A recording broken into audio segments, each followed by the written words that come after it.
C'était un matin froid de novembre 2023 au Ritz Paris, quand Yuki Watanabe, héritière d'un empire technologique japonais de 500 millions d'euros, entra dans le hall avec l'élégance glaciale de celle qui possède le monde mais n'a personne avec qui le partager. Depuis 3 jours, aucun membre du personnel ne parvenait à comprendre un mot de ce qu'elle disait. Ni l'anglais hésitant, ni les gestes désespérés, ni les larmes qu'elle avait commencé à verser ce matin-là en tentant de communiquer quelque chose d'une importance vitale.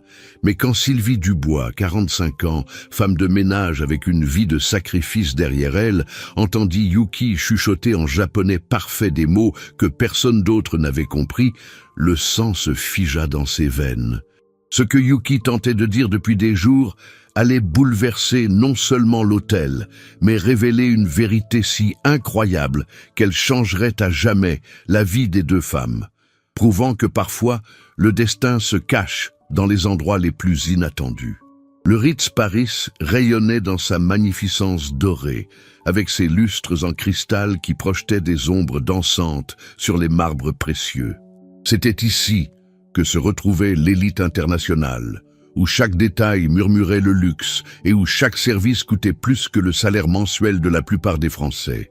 Yuki Watanabe se déplaçait à travers le hall, comme un fantôme élégant, ses talons loup-boutins battant un rythme solitaire sur les sols de marbre.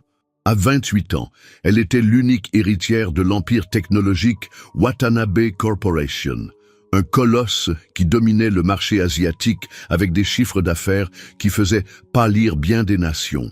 Ses vêtements étaient signés Chanel, son sac Hermès, ses bijoux Cartier, mais rien de tout ce luxe ne parvenait à masquer le désespoir grandissant dans ses yeux en amande. Depuis 3 jours, Yuki tentait désespérément de communiquer quelque chose d'une importance vitale au personnel de l'hôtel. Mais chaque tentative se heurtait à un mur d'incompréhension. Son anglais, bien que compréhensible, ne parvenait pas à transmettre la complexité de ce qu'elle devait dire. Les gestes devenaient de plus en plus frénétiques, la voix de plus en plus aiguë, les larmes de plus en plus fréquentes. Les employés de la réception la regardaient avec cette courtoisie professionnelle, mêlée d'agacement à peine dissimulé, qu'ils réservaient aux clients riches, mais problématiques. Le directeur de l'hôtel, M. Dubois, avait servi des têtes couronnées et des magnates internationaux, mais commençait à perdre patience. Yuki payait la suite présidentielle 3 000 € par nuit, mais devenait une gêne pour les autres clients importants. Ses crises de larmes dans le hall, ses tentatives d'agripper les bras du personnel, ses monologues incompréhensibles créaient une situation embarrassante.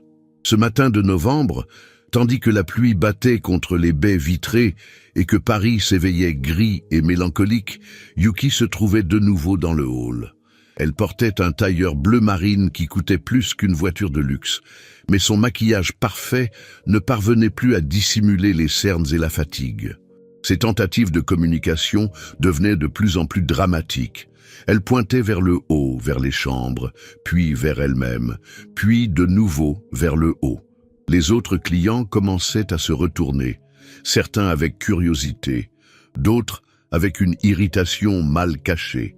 Ce fut à ce moment que Sylvie Dubois sortit de l'ascenseur de service, poussant son chariot de ménage vers le 2e étage. Sylvie avait 45 ans et une vie écrite sur le visage par des rides prématurées et des mains usées par le travail. Originaire d'un petit village de Normandie, elle était arrivée à Paris 20 ans plus tôt, avec une valise en carton, et le rêve d'offrir un avenir meilleur à ses 2 enfants. Elle avait travaillé comme serveuse, babysitter, ouvrière, et maintenant, depuis 5 ans, elle nettoyait les chambres du Ritz pour 600 € par mois. Ce que personne ne savait de Sylvie, c'était son secret. 25 ans plus tôt, elle avait travaillé comme domestique pour une famille japonaise à Paris. Le diplomate Hiroshi Nakamura et sa femme Akiko avaient insisté pour que Sylvie apprenne le japonais afin de mieux communiquer avec eux et leurs petits-fils. Sylvie, qui avait toujours eu l'oreille pour les langues, avait étudié avec un acharnement maniaque, utilisant des livres d'occasion et des cassettes audio usées. Durant les années passées chez les Nakamura, Sylvie était devenue presque fluente en japonais. Elle avait appris non seulement la langue, mais aussi les nuances culturelles, les codes de comportement, les complexités d'une société qui restait mystérieuse pour la plupart des Occidentaux. Quand les Nakamura étaient retournés au Japon, Sylvie avait conservé cette compétence linguistique comme un trésor caché, la pratiquant occasionnellement en regardant des animes ou en lisant des mangas dans la petite librairie japonaise du quartier latin. Ce matin-là, en poussant son chariot vers l'ascenseur, Sylvie entendit distinctement des mots en japonais provenant du hall. Elle s'arrêta net, comme si quelqu'un l'avait appelée par son nom. En 20 ans de travail dans les hôtels parisiens, elle n'avait jamais entendu personne parler japonais couramment. Sylvie laissa son chariot et s'approcha prudemment du hall, se cachant derrière une colonne de marbre. Ce qu'elle vit lui brisa le cœur. Une jeune femme japonaise très élégante qui pleurait en tentant de communiquer quelque chose d'une importance vitale à un groupe d'employés qui la regardaient avec une irritation croissante. Et ce que Yuki disait en japonais, d'une voix brisée par la douleur, fit trembler Sylvie jusqu'aux os. Des mots qui contenaient un appel au secours si désespéré que Sylvie sentit son propre cœur s'arrêter. Son père était en train de mourir, et elle était complètement seule, incapable de rentrer à temps à Tokyo. Sylvie resta cachée derrière la colonne de marbre, le cœur battant si violemment qu'elle craignait que quelqu'un puisse l'entendre. Les mots qui sortirent de la bouche de Yuki étaient des couteaux qui lui transperçaient l'âme. La jeune héritière ne se plaignait pas d'un service défaillant ou d'un problème dans sa suite de luxe. Elle demandait de l'aide pour quelque chose de dévastateur. Son père était en train de mourir dans un hôpital de Tokyo et elle était bloquée en France, incapable de communiquer son désespoir à quiconque l'entourait. Yuki répétait les mêmes phrases comme une prière, expliquant qu'elle devait prendre un vol urgent, qu'elle avait des documents qu'elle n'arrivait pas à obtenir, que quelqu'un devait l'aider immédiatement. La barrière linguistique se transformait en prison d'incompréhension, et Sylvie voyait la jeune femme sombrer de plus en plus dans l'isolement. D'autres clients de l'hôtel commençaient à se rassembler dans le hall, attirés par le drame qui se déroulait. Il y avait cette curiosité morbide qui pousse les gens à s'arrêter devant les accidents, mêlée à l'agacement de ceux qui paient grassement pour des vacances de luxe et se retrouvent face à des scènes qui perturbent leur tranquillité. La situation dégénérait rapidement. Monsieur Dubois était arrivé personnellement avec ce sourire faux que les directeurs d'hôtel portent quand ils doivent gérer des situations délicates. Il parlait à Yuki d'un ton condescendant, utilisant ces phrases lentes et articulées que les Français emploient quand ils pensent qu'élever la voix aide à se faire mieux comprendre des étrangers. Ce fut quand Yuki tomba à genoux, là même, sur les marbres précieux du hall, que Sylvie ne put plus rester cachée. La jeune japonaise avait complètement perdu le contrôle, sanglotant des mots que seule Sylvie pouvait comprendre. Elle voulait revoir son père avant qu'il ne soit trop tard. Sylvie regarda son chariot de ménage, puis regarda Yuki qui pleurait désespérément sur le sol, entouré d'un cercle de personnes qui l'observaient comme un phénomène de foire. Elle regarda son uniforme usé, ses mains abîmées par le travail, puis regarda les bijoux de Yuki qui valaient probablement plus que tout ce que Sylvie avait gagné dans sa vie. À ce moment-là, Sylvie Dubois fit quelque chose qui changea tout. Elle oublia qui elle était, oublia sa place dans la hiérarchie de l'hôtel, oublia la peur de perdre son travail. Elle s'approcha lentement de Yuki, s'agenouilla à côté d'elle sur les marbres froids et chuchota doucement en japonais parfait que tout allait bien, que enfin quelqu'un la comprenait. Le silence qui suivit fut assourdissant. Yuki leva brusquement la tête, les yeux gonflés de larmes qui s'écarquillèrent de surprise. Pour la première fois en 3 jours, quelqu'un lui avait parlé dans sa langue maternelle. Mais ce n'était pas quelqu'un du personnel dirigeant. Ce n'était pas un interprète coûteux. C'était une femme de ménage, avec des mains usées par le travail et un uniforme qui avait connu des jours meilleurs. Le cercle de curieux se resserra. Monsieur Dubois regardait la scène avec soulagement et irritation. Soulagement parce qu'enfin, quelqu'un pouvait communiquer avec la cliente problématique. Irritation parce que cette quelqu'un était l'une de ses employées les plus humbles. Mais pour Yuki, en cet instant, Sylvie Dubois était devenue la personne la plus importante au monde. Elle avait enfin trouvé quelqu'un qui pouvait comprendre non seulement ses mots, mais aussi la douleur que ces mots contenaient. Dans la suite présidentielle du Ritz Paris, entre les tissus de soie et les meubles d'époque qui valaient plus qu'une maison, deux femmes apparemment aux antipodes se trouvaient assises l'une en face de l'autre. Yuki Watanabe, entourée du luxe qu'elle avait toujours connu, et Sylvie Dubois, qui pour la première fois de sa vie se trouvait dans une chambre qui coûtait plus que son salaire annuel.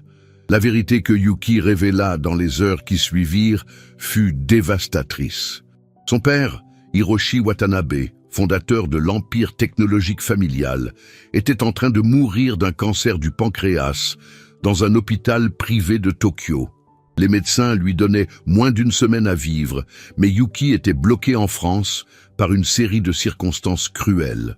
Elle était arrivée à Paris pour finaliser l'acquisition d'une start-up française d'intelligence artificielle, une affaire de 50 millions d'euros qui devait être la dernière grande conquête de son père avant sa retraite. Mais le jour de son arrivée, les documents légaux avaient été contestés, les partenaires français avaient soulevé des problèmes bureaucratiques inattendus, et son avocat parisien avait été hospitalisé pour un infarctus. Sans son interprète, sans son avocat, sans personne parlant japonais, Yuki s'était retrouvée complètement isolée au moment le plus délicat de sa vie. Elle avait tenté de contacter l'ambassade du Japon, mais les délais bureaucratiques étaient trop longs. Elle avait cherché des interprètes professionnels, mais aucun n'était disponible immédiatement pour la suivre dans les méandres complexes juridiques de l'acquisition. Sylvie écoutait en silence, comprenant parfaitement la douleur universelle d'une fille qui risquait de ne pas revoir son père mourant. C'était une douleur qu'elle connaissait intimement. Elle avait perdu son père 15 ans plus tôt et n'avait pas réussi à le rejoindre à temps pour le dernier adieu. Yuki expliqua d'une voix brisée qu'elle avait de l'argent, des millions d'euros, mais sans les mots justes, sans quelqu'un qui la comprenne, elle n'était qu'une femme désespérée dans un pays étranger. Pour la première fois de sa vie, tous ses privilèges, tout le pouvoir du nom Watanabe ne servait à rien face à une barrière linguistique qui la tenait prisonnière loin de son père mourant. Mais tandis que Yuki racontait son histoire, Sylvie commença à assembler les pièces d'un puzzle qui la laissa sans souffle. Les noms que Yuki mentionnait, les dates, les circonstances, quelque chose sonnait familier. La famille Nakamura, pour laquelle Sylvie avait travaillé 25 ans plus tôt, avait souvent mentionné les Watanabe dans leurs conversations. Monsieur Hiroshi Nakamura parlait toujours avec grand respect d'un Hiroshi Watanabe, décrit comme un visionnaire de l'industrie technologique. Quand Sylvie demanda timidement si elle connaissait les Nakamura, le visage de Yuki se transforma comme si elle avait vu un fantôme. Nakamura-san avait été le meilleur ami de son père pendant des décennies. Tu aimes cette histoire, Makwa? Laisse un petit like et abonne-toi à la chaîne. Maintenant, reprenons la vidéo. Sylvie avait travaillé dans la maison de l'homme qui avait élevé Yuki comme une seconde fille. Elle avait appris le japonais grâce à la femme de l'homme qui considérait Yuki comme une nièce. Elle avait joué avec Kenji, que Yuki se rappelait comme le petit frère qu'elle n'avait jamais eu. Le silence qui suivit fut chargé d'une coïncidence si incroyable que les deux femmes durent s'asseoir pour assimiler ce qui se passait. 25 ans de préparation inconsciente avaient mené Sylvie à ce moment dans cette chambre, avec cette jeune femme qui avait besoin exactement de ce qu'elle pouvait offrir. C'était le destin, chuchota Yuki d'une voix tremblante. Et Sylvie, regardant cette fille désespérée qui ne lui semblait soudain plus être une étrangère, savait qu'elle avait raison. Sylvie Dubois, cette nuit-là, ne rentra pas dans sa petite HLM de Belleville. Elle resta dans la suite présidentielle, assise à côté de Yuki, tandis que toutes deux planifiaient ce qui allait être le sauvetage le plus important de leur vie. Le plan était aussi audacieux que désespéré. Sylvie accompagnerait Yuki dans les bureaux juridiques, les études notariales, les sièges bureaucratiques, servant d'interprète non seulement linguistique, mais aussi culturel. Elle naviguerait dans le monde complexe des affaires internationales avec la même détermination qu'elle avait mise à élever seule ses enfants. Le lendemain matin, quand Sylvie se présenta au travail avec 2 heures de retard, M. Dubois la convoqua immédiatement pour la licencier. Mais quand Yuki Watanabe apparut derrière Sylvie, très élégante, dans son tailleur gris perle, et annonça qu'elle avait besoin des services d'interprétariat de Sylvie pour 1 semaine, offrant de payer à l'hôtel 10 000 € pour le dérangement, les objections du directeur s'évaporèrent, comme neige au soleil. Ce qui suivit furent les 5 jours les plus intenses de la vie de Sylvie. Elle accompagna Yuki dans les bureaux les plus prestigieux de Paris, traduisant des contrats de millions d'euros, médiant des discussions entre avocats français et représentants japonais connectés par vidéo, naviguant dans une bureaucratie qui avait rendu fou des équipes de professionnels internationaux. Mais plus les heures passaient, plus Sylvie se rendait compte qu'elle assistait à quelque chose qui dépassait une simple transaction commerciale. Yuki ne cherchait pas seulement à conclure une affaire pour son père, elle cherchait à se prouver à elle-même qu'elle pouvait être digne de l'héritage qu'elle recevrait bientôt. Dans les intervalles entre une réunion et l'autre, Yuki raconta à Sylvie la vérité sur sa vie. Derrière la façade de la riche héritière se cachait une jeune femme qui avait toujours vécu dans l'ombre de son père, qui n'avait jamais eu de vrais amis parce que tous ne voyaient en elle qu'un portefeuille ambulant, qui avait peur de ne jamais être assez douée pour porter le poids de l'empire Watanabe. Sylvie, qui avait passé sa vie à être invisible parce que pauvre, comprenait parfaitement ce que signifiait se sentir seule au milieu de la foule. Yuki était invisible parce que riche. 2 formes différentes de la même solitude. Le 4e jour, quand tout semblait enfin résolu et que Yuki pouvait partir pour Tokyo, arriva la nouvelle qu'elle redoutait toutes les deux. Hiroshi Watanabe était entré dans le coma. Les médecins donnaient quelques heures, peut-être un jour au maximum. Yuki s'effondra complètement. Tous ses efforts pour conclure l'affaire et retourner auprès de son père semblaient avoir été inutiles. Sylvie la trouva assise sur le sol de la salle de bain de la suite, pleurant avec un désespoir qui brisait le cœur, répétant qu'il était trop tard, qu'elle n'arriverait pas à dire adieu à son père. Sylvie s'agenouilla à côté d'elle, et pour la première fois en 5 jours, cessa d'être seulement une interprète. Elle redevint ce qu'elle avait toujours été, une mère. Elle prit Yuki dans ses bras comme elle l'avait fait des milliers de fois avec ses enfants quand le monde semblait trop grand et effrayant. En cet instant, entre les carreaux froids d'une salle de bain qui coûtait plus que la maison de Sylvie, 2 femmes, que tout séparait, sauf l'humanité, se serrèrent l'une contre l'autre, partageant une douleur qui transcendait classe sociale, nationalité et circonstances. Et ce fut alors que Sylvie eut une idée aussi simple que révolutionnaire qui allait tout changer. L'idée de Sylvie était aussi simple que géniale. Si Yuki ne pouvait pas rejoindre physiquement son père à temps, elle devait amener son père jusqu'à elle. Pas physiquement, mais émotionnellement, spirituellement, grâce à la technologie que l'empire Watanabe avait contribué à développer. Sylvie avait remarqué que Yuki portait toujours une tablette ultramoderne, un des prototypes de Watanabe Corporation, avec des capacités de visioconférence en très haute définition. Mais plus important encore, l'hôpital de Tokyo, où se trouvait Hiroshi, était l'un des plus technologiquement avancés au monde, partenaire commercial de Watanabe Corporation elle-même. Sylvie commença à passer des coups de téléphone avec une détermination qui la surprit elle-même. Elle appela l'hôpital de Tokyo, se fit passer le service de soins intensifs, expliqua la situation dans un japonais qui lui semblait soudain plus fluide que jamais. Elle appela le consultant technologique de l'hôtel, le convainquit d'installer un système de projection dans la suite. Elle appela même sa fille, étudiante en informatique, pour optimiser la connexion.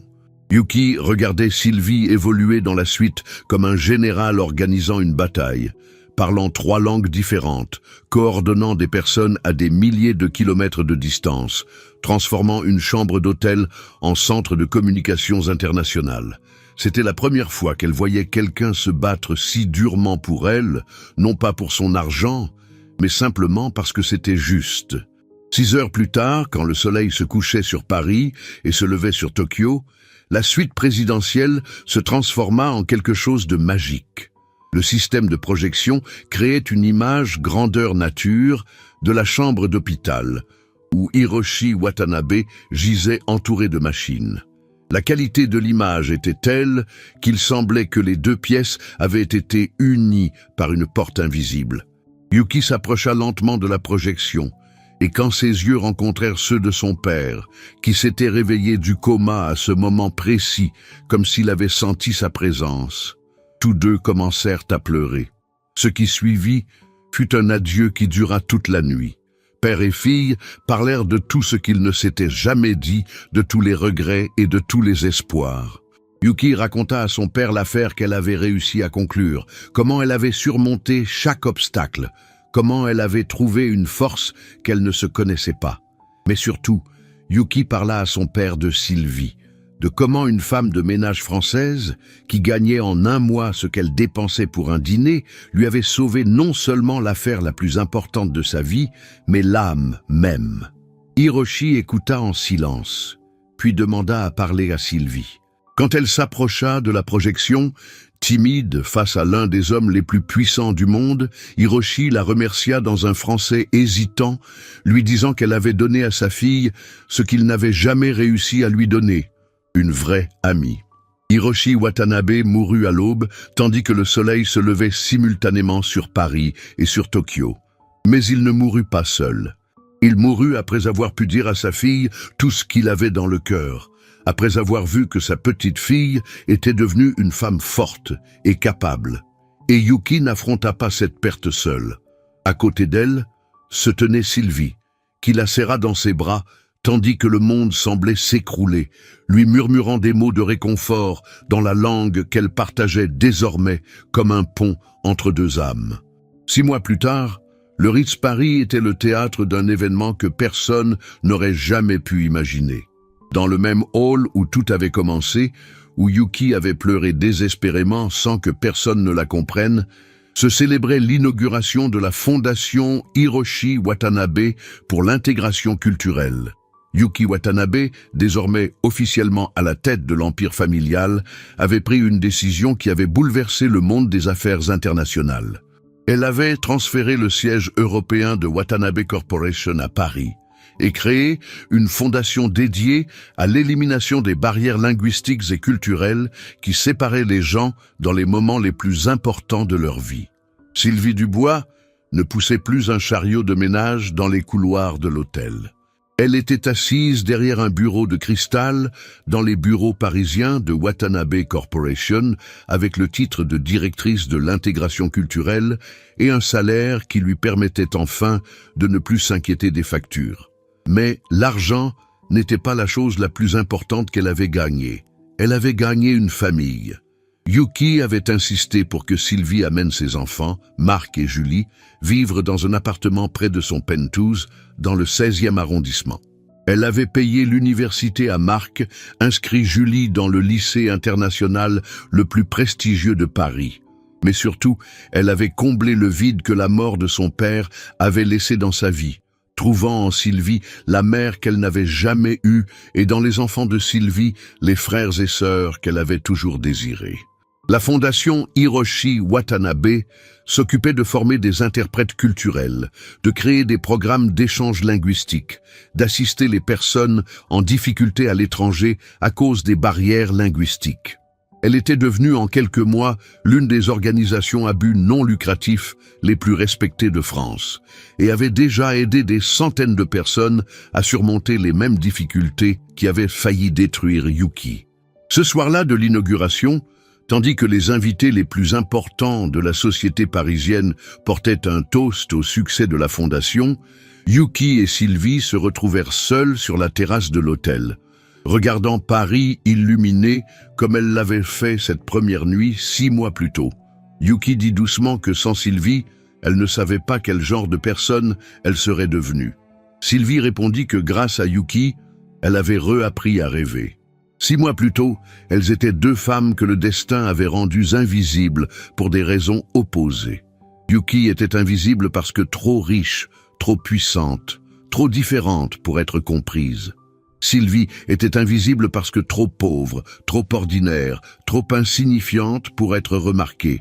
Mais ensemble, elles avaient découvert une vérité qui transcendait classe sociale, nationalité et circonstances, que l'humanité se révèle dans les moments de plus grande vulnérabilité et que les connexions les plus profondes naissent quand nous cessons de voir ce qui nous divise et commençons à voir ce qui nous unit. Le Ritz avait vu passer des têtes couronnées, des présidents, des stars de cinéma et des magnates industriels. Mais aucune histoire n'avait été plus extraordinaire que celle d'une millionnaire japonaise et d'une femme de ménage française qui avaient trouvé l'une dans l'autre la famille qu'elles cherchaient toutes les deux. L'histoire de Yuki et Sylvie était devenue légendaire parmi le personnel de l'hôtel. On la racontait aux nouveaux employés, on la murmurait pendant les pauses déjeuner. On s'en souvenait chaque fois que quelqu'un pensait que les barrières entre les gens étaient insurmontables. Parce que parfois, quand le monde semble divisé par des murs infranchissables, il suffit qu'une personne tende la main pour découvrir que de l'autre côté, il y a quelqu'un qui attendait justement cette main.